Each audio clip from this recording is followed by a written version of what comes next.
Dia bawa pasukan berkuda hanya 32 orang saja, yang berjalan kaki 40 orang, 72 orang yang terdiri dari orang tua, anak-anak dan perempuan. Lalu kemudian dikeroyok 40.000 pasukan. Tidak berimbang, karena bukan dua pasukan yang bersenjata. Rombongan 72 orang itu dipimpin oleh Sayyidina Al-Husain. Mengapa kita sebut dia Sayyidina? Karena Nabi yang mengatakan Innal Hasan wal Husain Sayyida Syababi Ahlil Jannah.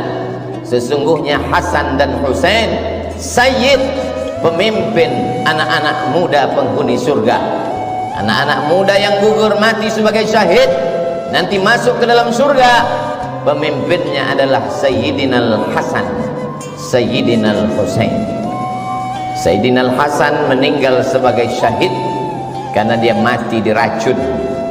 Sekarang tiba giliran adik kandungnya bernama Sayyidina Al-Husain, membawa 72 orang. 32 orang yang naik kuda, yang lain berjalan kaki dengan tenang. 40.000 pasukan sudah disiapkan oleh Ubaidillah bin Ziyad. Sebenarnya Yazid tidak terlalu takut kekuasaannya hilang, tapi Ubaidillah yang saat itu menjabat sebagai gubernur Kufah khawatir kalau sampai Yazid tumbang, Husain naik, maka hilanglah jabatanku. Maka dia kirimlah panglima-panglima perangnya, Syamar ibn al-Jawshan, Umar bin Sa'ad, Zur'ah bin Sinan. Lalu kemudian Syamar berteriak, bunuh Husain. Maka mereka memenggal kepala Sayyidina Al-Husain, lepas kepala itu dari badan. Lalu kepala Husain mereka giring ke keliling negeri. Mereka ingin menunjukkan kepada rakyat bahwa kami kuat, kami berkuasa. 40.000 pasukan tentara kami meluluh lantakkan pasukan cucu Nabi Muhammad sallallahu alaihi wasallam. Untuk membahagiakan hati Yazid, maka Ubaidillah mempersembahkan kepala Husain. Lalu kemudian di depan Yazid, tongkat pendek mereka tusuk-tusukkan ke celah bibir kepala Husain. Sahabat Nabi yang hadir melihat peristiwa itu meneteskan air mata. Itulah bibir mulut yang pernah dicium oleh Rasulullah sallallahu alaihi wasallam. Hari ini begitu sampai hati kalian, memenggal kepalanya, menusukkan tombak tongkat pendek ke celah-celah bibir, mulut dan giginya. Tapi mereka memang sudah dirasuki syahwat dunia. Tak ada sedikit pun takut mereka kepada Allah Subhanahu wa ta'ala. Keliling negeri mereka bawa kepala itu untuk menakut-nakuti. Memang nampak dunia seperti tak adil. Sayyidina Al-Husain punya seorang anak laki-laki. Karena cinta dan sayangnya dia kepada ayahnya, maka dia beri nama anak itu Ali. Husain punya ayah bernama Sayyidina Ali, dan dia punya anak juga bernama Sayyidina Ali. Tapi Ali tidak seperti Husain. Dia tidak membawa pasukan untuk membalas kematian ayahnya, karena dia tahu memang ini tidak berimbang. Kalau kubawa pasukan, mereka juga akan mati seperti ayahku. Walaupun mereka mati syahid, tapi korban sudah terlalu banyak, kata Ali bin Husain. Dia merubah strategi lain.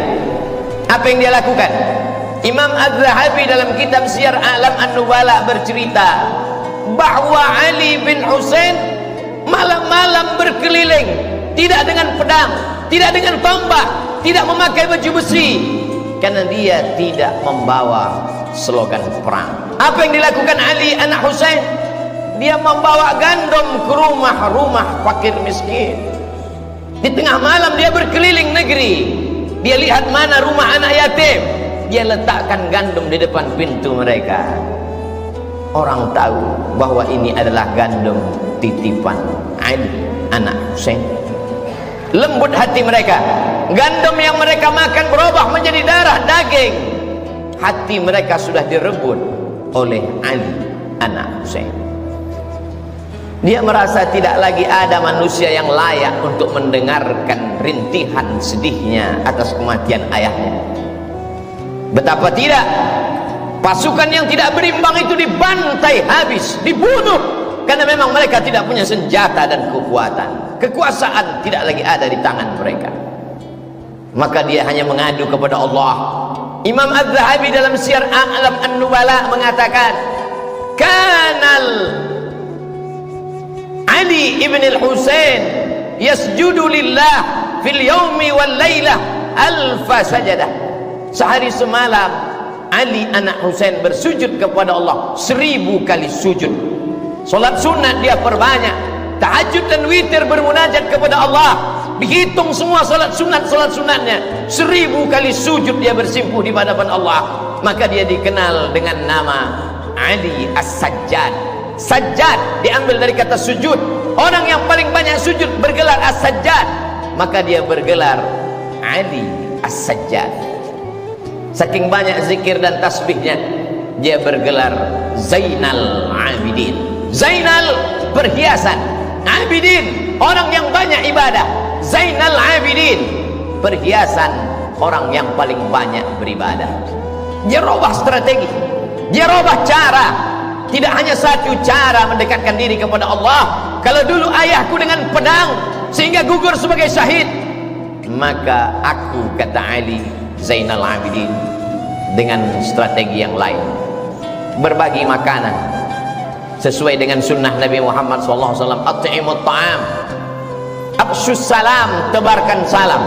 At'imut ta'am, bagi makanan. Wasallu bil laili wan nasu niyam. Ketika orang sedang tidur, disitulah engkau bermunajat, mengadu kepada Allah Subhanahu wa ta'ala. Maka dia bergelar Ali Zainal Abidin, Ali As-Sajjad, untuk membedakan dengan Ali bin Abi Thalib. Ali bin Abi Thalib kakeknya, Husain ayahnya. Ali As-Sajjad adalah dia, Ali Zainal Abidin adalah dia. Ali As-Sajjad, Ali Zainal Abidin, anak Husain, anak Fatimah, anak Sayyidina wa Maulana Muhammad sallallahu alaihi wasallam. Sampai suatu ketika seorang sultan raja bernama Hisham bin Abdul Malik. Kisah ini diriwayatkan oleh Al-Farazdaq.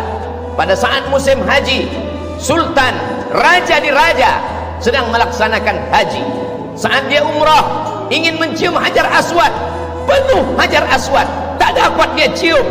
Pada putaran kedua, dia ingin mencium Hajar Aswad, melimpah manusia, tak dapat dia mencium. Pada putaran ketiga, keempat, kelima, keenam, sampai 7 putaran, sekalipun tak dapat dia mencium Hajar Aswad. Hisham bin Abdul Malik, raja dari Yaman sampai ke Mesir, sampai ke Andalusia. Tapi kemudian di celah-celah jamaah yang ramai itu, dia heran, ada sesosok manusia yang biasa. Pada putaran pertama dia mencium Hajar Aswad, semua orang memberikan jalan. Pada putaran kedua, orang pergi menyamping memberikan jalan kepadanya, mencium Hajar Aswad. Berbisik kata di hati Hisham bin Abdul Malik, aku yang raja, aku yang sultan, aku punya tentara, aku punya kekuasaan, mengapa aku tidak bisa mencium Hajar Aswad? Mengapa orang selalu menghalangiku? Siapa laki-laki itu yang setiap putaran dia mencium Hajar Aswad? Al-Farazdaq menjawab dengan syairnya, itulah dia Ali anak Husain yang ayahnya dulu kalian hantam, kalian bantai. Sekarang dia menang tidak dengan pedang, sekarang dia menang tidak dengan tombak. Hatinya menjadi raja di hati umat. Di hati umat dialah raja. Di mata kalian Hisham bin Abdul Malik lah raja, tapi di hati orang beriman, raja mereka adalah Ali Zainal Abidin. Hari ini begitu banyak orang bernama Ali Zainal Abidin. Cobalah hitung di negeri, di kampung, di kota. Coba kita pejamkan mata dari sejak kita SD sampai kuliah, berapa orang nama Ali Zainal Abidin? Ada seorang ulama besar, sekarang berada di Mesir, kadang-kadang dia berada di Uni Emirat Arab, dia belajar di Yaman. Namanya Al-Habib Ali Zainal Abidin. Di Kuala Lumpur, Malaysia, ada ulama besar namanya Ali Zainal Abidin. Orang begitu bangga memberikan nama anak Ali Zainal Abidin. Adakah nama anak orang bernama Ubaidillah bin Ziyad hari ini? Adakah anak orang bernama Syamr ibnul Jawshan hari ini?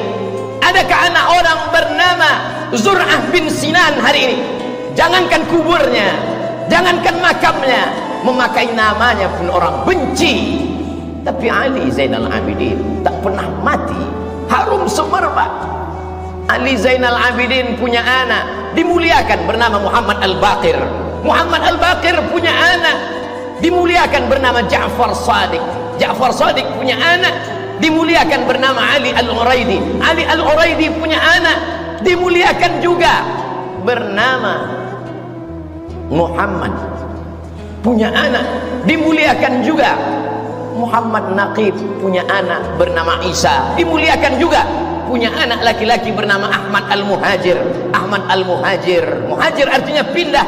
Pindah dia dari Baghdad ke Yaman. Di Yaman dia beranak pinak. Anak pinaknya itu datang ke Nusantara membawa Islam dari keturunan Ali Zainal Abidin. Maka itulah marga-marga para habaib zuriat keturunan Rasulullah SAW. As-Saqaf, As-Segaf kata orang Nusantara.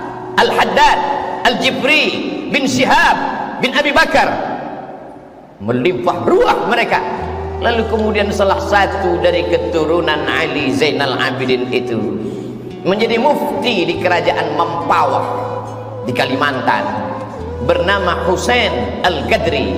Husain Al-Gadri punya anak laki-laki bernama Abdurrahman bin Husain Al-Gadri, orang pertama yang mendirikan kerajaan Islam Melayu di Kalimantan Barat, bernama Kerajaan Islam Melayu Al-Gadriyah. Istananya masih tegak berdiri hari ini di tepi sungai yang indah. Masjidnya masih besar hari ini, Masjid Al-Habib Abdurrahman bin Husain Al-Gadri. Begitu ternyata doa kakek mereka dulu yang teraniaya, anak cucunya tetap dapat berkuasa, tidak di Jazirah Arab, tidak di Yaman, tidak di Mesir. Kalau mereka berkuasa di Jazirah Arab itu biasa, tapi sampai di negeri Melayu mereka berkuasa di hati orang-orang Melayu yang bersyahadat asyhadu an la ilaha illallah wa asyhadu anna Muhammadan Rasulullah. Salah satu dari keturunan Ali Zainal Abidin bernama Utsman Syihabuddin. Orang Melayu memanggilnya Syarif. Syarif artinya mulia, karena memang yang mengalir dalam badannya darah mulia. Datanglah Syarif Utsman Syihabuddin ke negeri bumi lancang kuning. Ketika itu Siak Sri Indrapura dipimpin oleh Sultan Abdul Jalil. Sultan Abdul Jalil punya anak seorang perempuan yang cantik jelita bernama Tengku Umbung. Begitu orang Melayu memuliakan zuriat keturunan Nabi, dinikahkanlah Tengku Umbung dengan Syarif Utsman Syihabuddin. Lahirlah sultan-sultan. Sejak itulah maka di awal nama Sultan Melayu, Sultan Syarif Hashim, Sultan Syarif Qasim. 3 tempat mulia terhormat dijadikan sebagai namanya. Jalan Sultan Syarif Qasim, Airport Sultan Syarif Qasim, Universitas Islam Negeri Sultan Syarif Qasim. Doa dari kakek datuk buyutnya yang lama, Ali Zainal Abidin. Berkat sedekahnya, berkat ilmunya, berkat sujudnya, anak cucunya menjadi raja, menjadi sultan di negeri Melayu. Sampai hari ini mengalir pahalanya. Tengku Umbung Habib Syarif Utsman Syihabuddin dimakamkan berdampingan di tepi masjid pertama yang didirikan di kota Pekanbaru pada tahun 1762. Masjid itu didirikan oleh Sultan Abdul Jalil, diselesaikan oleh anaknya Sultan Muhammad Ali bin Sultan Abdul Jalil. Hari ini menjadi bukti sejarah. Tamu-tamu Habib-Habib yang datang ke Pekanbaru berziarah ke makam cucu Ali Zainal Abidin. walaupun orang Pekanbaru sendiri banyak yang tak berziarah karena tak tahu. Begitulah Allah memuliakan orang-orang yang soleh. Sekarang kita tinggal memilih, apakah ingin mengikut menjadi anak cucu keturunan pikiran Ubaidillah bin Ziyad, Syamar bin Jausan, atau ingin mengikut langkah yang dilakukan oleh Ali Zainal Abidin. Ingat, kekuasaan hanya berakhir ketika malaikat maut mencabut nyawa. Hiduplah seperti Fir'aun, hiduplah seperti Jausan, hiduplah seperti Syamar, hiduplah seperti Qarun. Kelak kau akan mati juga menghadap Allah Subhanahu wa ta'ala. Yang menjadi Syamar bin Jausan mati dengan kekuasaannya, yang menjadi Ubaidillah bin Ziyad mati dengan kekuasaannya, yang menjadi Ali Zainal Abidin kekal sampai hari kiamat.